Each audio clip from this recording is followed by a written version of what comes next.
سلام، نتمنى تكونوا كامل بخير وعلى خير. مرحبا بكم معنا اليوم في هذا الفيديو اللي راح نعطي لكم الوصفة اللي طلبتوها مني بزاف بعد ما حطيت الصور تاع هذا البريوش في ستوريات في الفيسبوك ولا الانستغرام. بزاف يعني بعثتوا لي على هذا الوصفة تاع البريوش. هاني لبيت لكم الطلب تاعكم ونتمنى نلقى تفاعل كبير في هذا الفيديو. جوزوا معايا نشوفوا طريقة تحضير هذا البريوش. بزاف خفيف، سهل، يعني ما فيهش تعقيدات بزاف يعني. وراح ينحي لكم كميه لاباس بها. ديروه القهوه تاع العشيه ولا قهوه الصباح ولا يدوه ولادكم كلمجه للمدرسه. جوزوا معايا نشوفوا مع بعض طريقه التحضير والمقادير. بسم الله. هنا في المقادير تاع هذا الوصفه واش عندي كاس تاع حليب يكون دافي، عندي ملعقه تاع الخميره وملعقه تاع السكر. هنايا عندي هنا دايره 4 مغارف، ولكن في البدايه نديرو مغرفه تاع السكر ومع ملعقه تاع فرينه. هذو في المقادير الاوليه. هذو كامل واش نديروا لهم؟ نخلطوهم هنا في هذا الاناء تاع العجانه ولا في باسينه اللي راح تخلطوا فيها نتوما بيدكم عادي. هنا نديروا الملعقه تاع الكاس تاع الحليب يكون دافي مع مغرفه تاع الفرينه مع ملعقه تاع الخميره، ونديروا ملعقه تاع السكر. هنا يعني نديروا هكا عادي ميزاني. المهم كل شيء عندي 4 مغارف. ندير هنايا كميه تاع السكر. هذو كامل نخلطهم، هذو كامل كما راكم تشوفوا نخلطهم ونخليهم يتفاعلوا لمده 3 دقائق ولا حتى 5 دقائق، يعني على حسب الجو. نخلطوهم كما راكم تشوفوا باش نكملوا. نعطي لكم المقادير الاخرى نكملوا الوصفه. هنا نخليهم جانبا.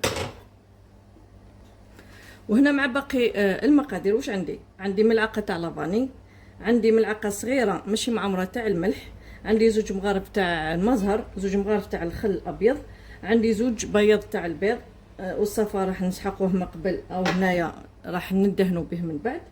عندي السكر، قلنا 3 مغارف تاع السكر، في المجمول 4 مغارف. عندي الثلث تاع الكاس تاع الزيت كما راكم تشوفوا الثلث تاعو، ولا اللي عندها الميزان توزن ب 60 غرام ولا 60 مليلتر. وهنايا عندي كيس تاع خميره الحلويات، وعندي 600 غرام تاع الفرينه. هذو كامل مع علبه ياورت طبيعي، ونسحقه ثاني من بعد نص كاس تاع الحليب يكون ثاني دافي راح نديرو. لهنا شوفوا بعد ما تفعلت لي الخميره شوفوا كيفاش ولات. هنا راح نضيفوا المقادير الاخرى اللي هي هنا نضيفوا 2 مغارف تاع المزهر، 2 مغارف تاع الخل، بيض 2 حبات تاع البيض، 60 مليلتر تاع الزيت ولا ثلث كاس تاع الزيت.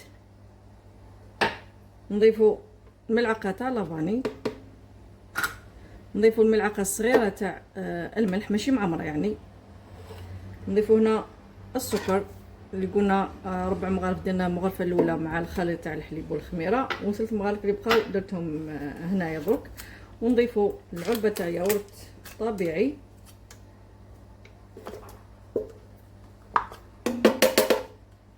هذو كامل نخلطهم ونديرهم في العجانه. نضيفوا لهم الفرينه مع الخميره تاع الحلويات. هنايا نضيفوا الفرينه، قلنا 600 غرام تاع الفرينه، والكيس تاع خميره الحلويات.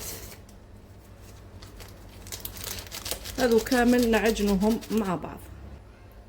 هنا نحط هذا الاناء في العجانه تاعو، نروحو نديرو البروغرام تاعها. هنا راح نديرو العجينه المخمره اللي هي البروغرام تاعها تاع 13.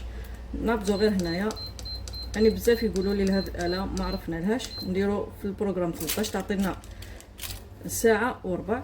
دوك نبداو نخلطو مع البدايه، يعني تبدا هكذا تخلط غير بشويه، من بعد تبدا تعجن. كي تبدا تعجن راح نكملوا الوصفه تاعنا. هنا كي تكون تخلط يعني نبداو نحو هذو الاطراف اللي يكونوا الفرينه ولا العجينه اللي تكون لاصقه هنايا، باش تتخلط لنا كامل.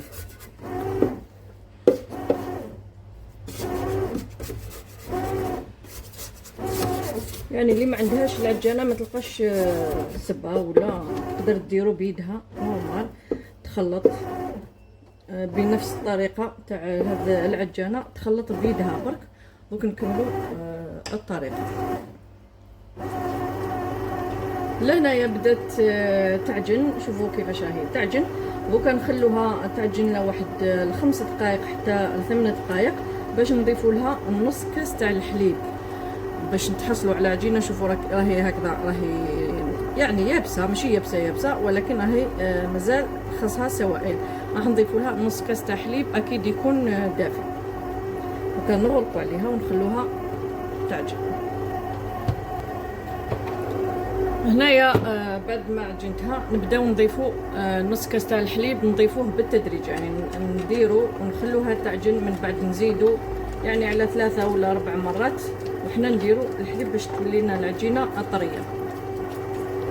هنايا راح نزيدوا كميه واحده اخرى، كي نشوفوا يعني شربت راح نزيدوا لها حتى نكمل هذا الحليب. شوفوا شحال بقالي، راح نزيدوا على مره ولا على 2 مرات ونحبس.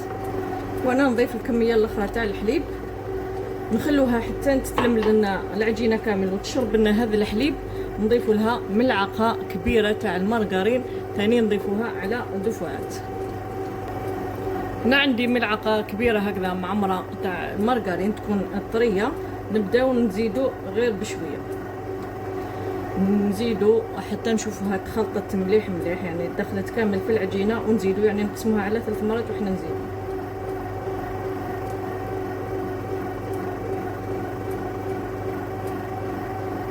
وهنا نضيفو الجزء الاخير تاع المارغرين ونخلوها تكمل العجينه تاعها. راح من بعد تحبس باش تختمر العجينه، راح تختمر هنايا لانه درت البروغرام تاع العجينه المخمره. كي تختمر من بعد نروحو نشكلوها، راح تحبس يعني تكمل شويه العجين وتحبس باش تختمر. هنايا راح تحبس كما سمعتوها راهي تصوني، كانت تصوني حبست. دوك راح تحبس باش تبدا مرحله تخمير العجينه.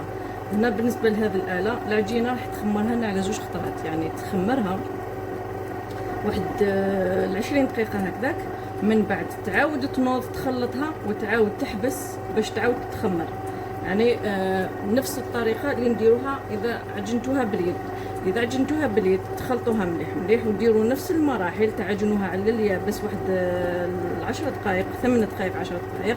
من بعد نضيفوا لها هذيك النص كاس تاع الحليب بالتدريج، يعني غير بشويه بشويه حتى نكملوا ذاك النص تاع الحليب كامل. من بعد ما نلموا كامل العجينه من هذاك الحليب اكيد العجينه راح تولي لنا، شوفوا كيفاش تولي طريه بزاف.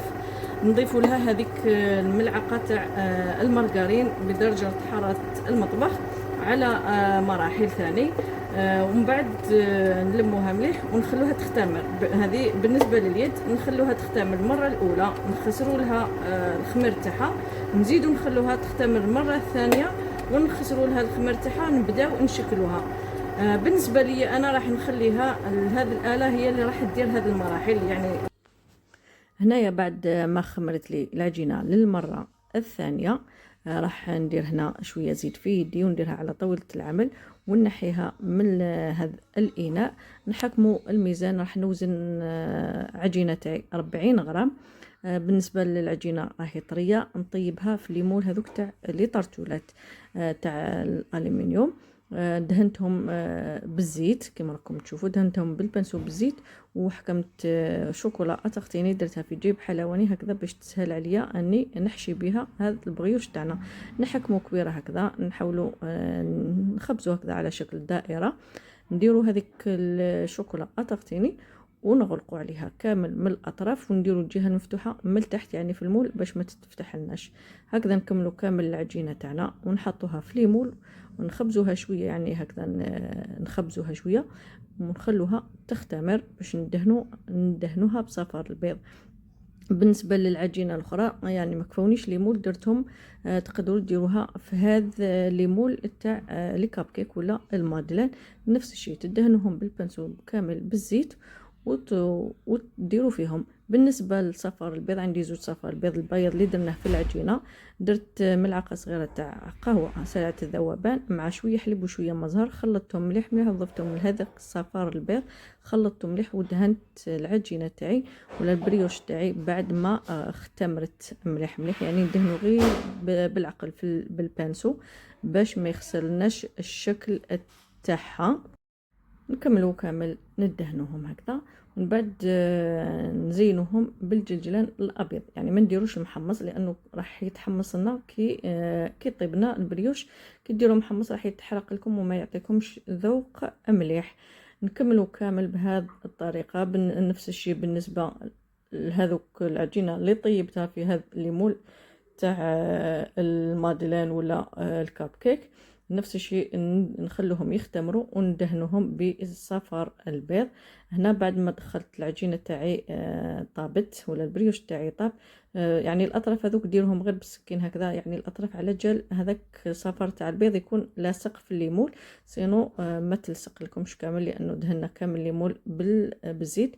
شوفوا كيفاش يتنحى، يجي خفيف ريشه. صدقوني وصفه بزاف بزاف هايله، نتمنى تجربوهم. يعني الوصفه كنت درتها لكم في اسطوريات في الفيسبوك ولا والانستغرام، وبزاف يعني بعثوا لي على الوصفه. حبيت يعني كاين اللي كتبتها لهم وكاين اللي بعثتها لهم مكتوبه، ولكن يعني حبيت هكذا نديرها لكم فيديو باش اي وحده تسهل عليها تلقاها في اي وقت تحب تديرو، ولا تولي تحب تدير ولا تمد الوصفه ثاني، راح تجيها سهل هكذا في فيديو. شاهدكم بالصحه والهنا، استودعكم الله، دمتم السلام عليكم.